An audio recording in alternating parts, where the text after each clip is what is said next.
So please welcome Leo. Give him a big round of applause. You got it. Well, hello everyone. Welcome to my talk. You don't need another library for that. How we built the workflow builder, a user list. Before we start, let me introduce myself. My name is Leo. I'm from Brazil. I'm a senior developer working with Ember, a user list. For those who don't know, UserList is a email marketing platform for SaaS companies. Been around since 2017. Been working with Ember.js and Ruby on Rails. Our main feature is a email marketing campaigns, right? So just sending emails to clients. I think everybody knows what that means. But that isn't really the way most people do it, right? In this space, usually what's being used is workflows, right? So not gonna bury the lead, you already saw it. This is our current workflow, and this was basically the change that we needed, right? We needed to go from that screen, doing campaigns, to this new one, doing exactly the same thing, but allowing our clients to do a little bit more complicated logic and extra stuff. So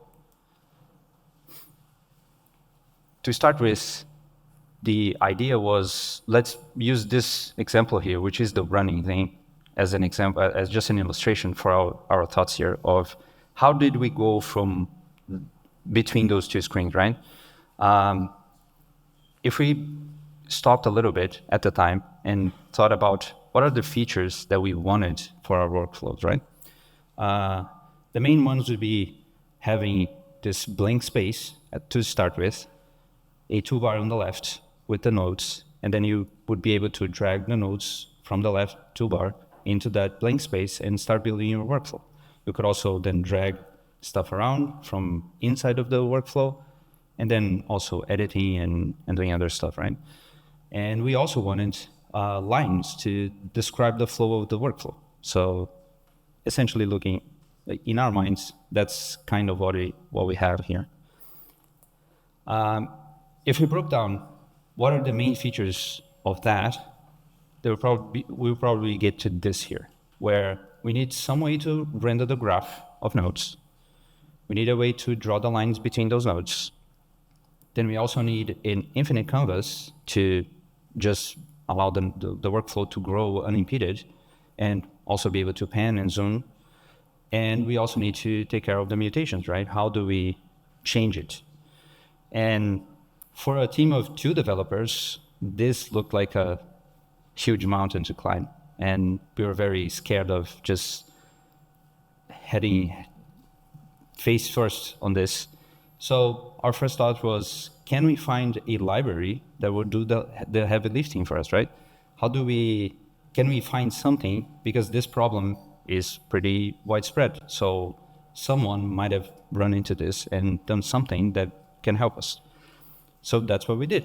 That's the first thing. Let's search for libraries. And as you can see, there are very, very similar libraries. This looks exactly like we described. But there were some problems. So the first problem that we found, like the main issue here, is this library looks very much like what we want. But the thing is, it works with runnable workflows on the front end. And our case wasn't exactly like that. We just needed something to edit the workflow, but not run it.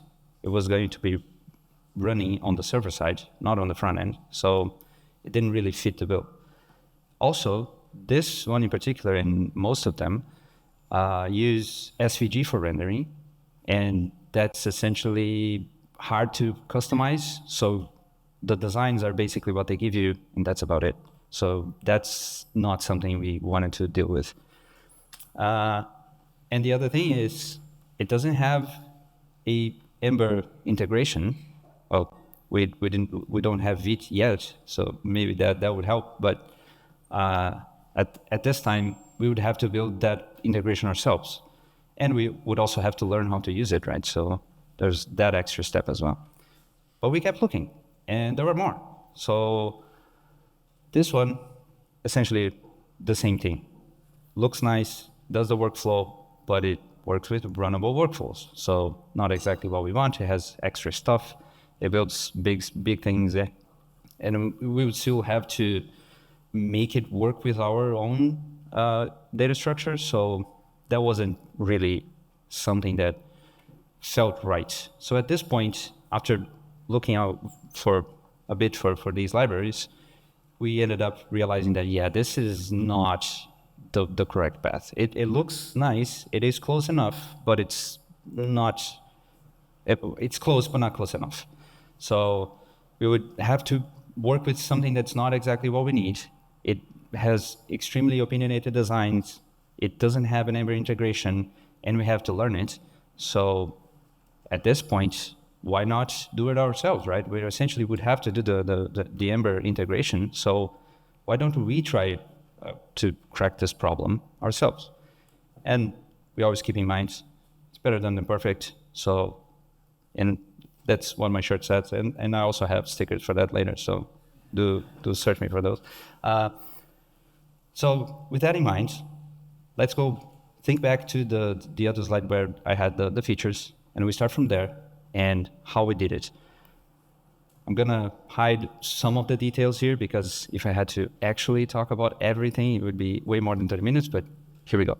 So the first thing would be the graph rendering, right? Let's just render the data structure into the screen to see how it goes. And the thing is that I didn't tell you about is that even though that first screen for the campaigns looked like a linear thing, on the server side, it was always a workflow already since the beginning. Yes. And it turns out that after we looked into it a little bit more, we realized that workflow that we had on the server side was essentially a tree, and that tree mapped exactly to the DOM tree. So we thought, why not just translate one into the other, right? Let's just translate the data structure that we have into DOM elements. And that's essentially what we did. So the first thing is just add a simple workflow with a structure component that's going to have it's going to receive the workflow and will do its thing.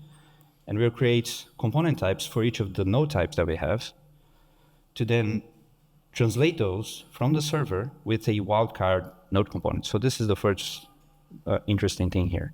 We have this node component that receives a node, and from that node, from the servers, from the data structure, it transforms into its own specific component that we have in place, right? One of such components would be the sequence component, which comes from our data structure, and it's the one that houses all of the children. So it's essentially a component wrapping the array of children. And this one just renders all of the children calling the node again. So now we have recursiveness, right? So we're calling nodes, and if they have sequences, they call nodes again. And that translates into just having the nodes rendered. Of course, here I have some extra CSS to look better, but just that piece of code and some CSS flexbox, and we already have the structure on the screen. So at this point, we're already like pretty excited. Okay, this looks maybe easier than we were thinking, but let's keep going and see how that pans out. So the next thing would be, okay, let's now be able to change that. How do we do that? Well, let's add to the workflow a toolbar where we'll put the definitions and the new nodes. That toolbar is just gonna simply render the node definitions, and with those definitions, we then can create a new node as you drag it in. And then the sequence will have to have those places where you can drop, which we call drop zones. And they highlight once you start dragging something, they highlight, so they show you where you should be dropping it, just using simple HTML events, nothing major here. And we also need to go back to the nodes and transform them into this new node, into this new component, which has the dragging as well. So the node that's inside of the workflow can also be dragged around and into other locations. And with that, we can now drag from the toolbar into the workflow and also drag nodes that are on the workflow to another location. So yeah, at this point we were, okay, this doesn't seem that complicated, right? We're halfway through and we're already like not that much work, and we already have something nice. So let's keep going. So the next thing would be the infinite canvas. Just again, go back to the workflow, add a viewport component, which is going to wrap the structure, so we can then have that as a container. In that container, then we'll add some extra events here to control mouse movement with while the button is clicked, and the wheel movement, the wheel changes and stuff like that. So we can then add some style props to that component, and then we can use transforms to just move it around and to scale it. And in here, we then build that style prop object with the data that the component holds. And then after that, on the component itself, then we just use that style prop helper, which transforms those into CSS variables and sets it on the style of that component. And with those together and some CSS that grabs those variables and sets them on the transforms, we also added some extra things because a blank, fully white canvas is super weird. So we added some dots to the background. And with those things in place, now we have a workflow that has a canvas that can be panned around, it can be zoomed, you can do all sorts of things, and it has like those nice dots on the background. So, and then we arrive at line drawing, which is, yeah, so far so good, right? But this time, not so easy. So this one was very complicated. And we did this, I think, 3 or 4 times. We literally ripped it off and did it again. Not because it was wrong, it's just because it was not meeting our standards and not doing exactly what we wanted. So that's why. But we learned a lot with this one.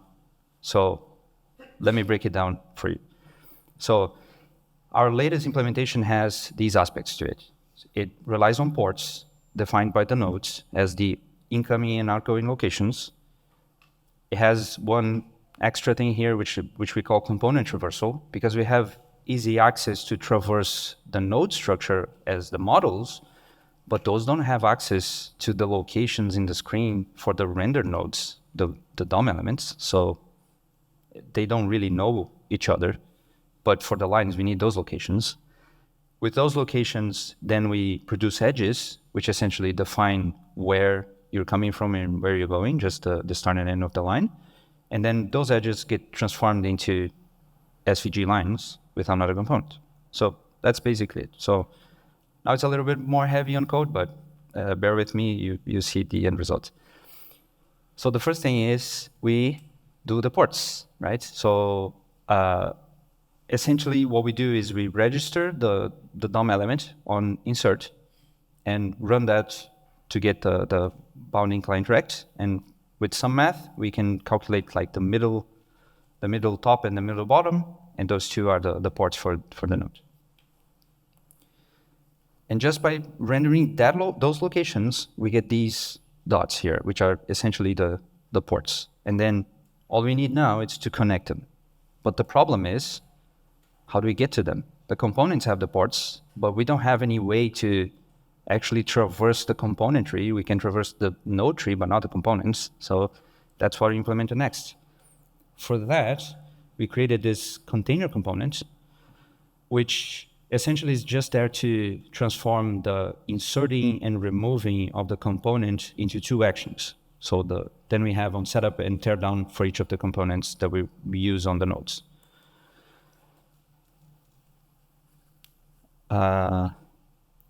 And with that, there is more problems.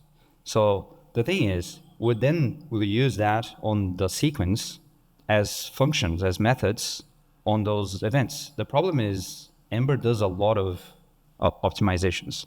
So if something changes on the array, like you're adding a new node, it's not going to rerun the functions of inserting for every node. It's just going to move them around and recycle the node, the element as a whole. So that's kind of a problem.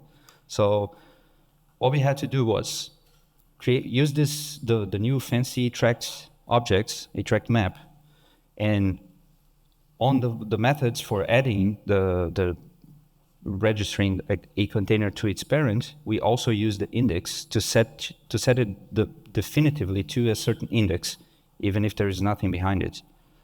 To guarantee, because that's the other thing that Ember doesn't guarantee for us on the template, is order of execution. But we need those elements to be exactly in their order, because the order is going to define which is connected to the next. So then with that, we go to the sequence component again, and then now we have the on setup and teardown on the nodes, because they are containers.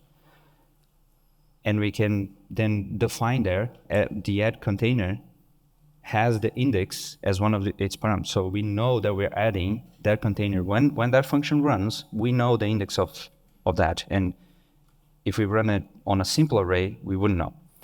And the other thing is also we use the key on the each to set to add index. So if the index of the element changes, it has to be rebuilt, it has to be removed and re-added. And with those two things, or three things, we have essentially component registration, and now we have a tree of components that is accessible, and now we can traverse it, right?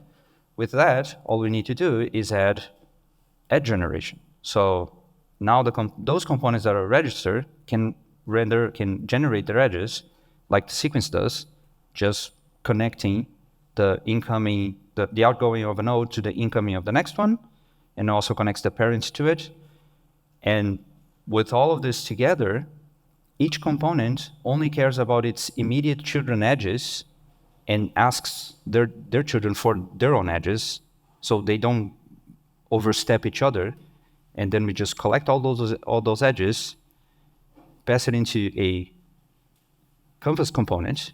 That canvas component just gonna grab the edges and render one edge component for each one of them. And the edge component just grabs the edge, uses some simple SVG, which, yeah, I know, we do SVG, but don't worry, it's super simple. It's just a path with essentially two commands. The M positions the cursor, and the L draws a line to the next location. That's about it. And with all of that in place, then we have a simple one with just straight lines, nothing fancy. But then, can we actually see the lines? Oh, sad. This is sad. Yeah, but there are lines there. Yeah, well, that's sad. But there are straight lines, and then you're probably not going to see the curved ones either. But yeah, then with some math and some more commands on the SVG, we get to the curved lines. And yeah, I'm not sure exactly how much time I have, but I won't go into much more detail.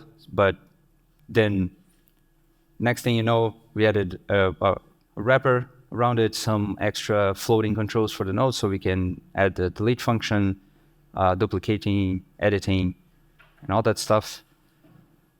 Then the next thing you know, we added a few more nodes, like some crazy stuff like teleports, that conditions that can pull people away from where they are to a new location. And then the next thing, yeah, again, you can see the lines, but now the lines can go around and into the sides of the nodes. We have new ports and we have loops, and the math of the lines got way more complicated, but just so you know, like it's the same thing, same structure. We just have more math, more interesting algorithms to generate those values, and that's about it. So what did we learn? Well, we learned a ton. That's what we learned. And we had a lot of fun, even though it was extremely challenging at times, but it was very rewarding. The final product is pretty cool. So yeah, I hope you also got inspired by watching us, the story about how we built this, because next time you get faced with a big feature that is scary and complicated, just remember, Ember is an extremely powerful framework, and you might not need another library for that.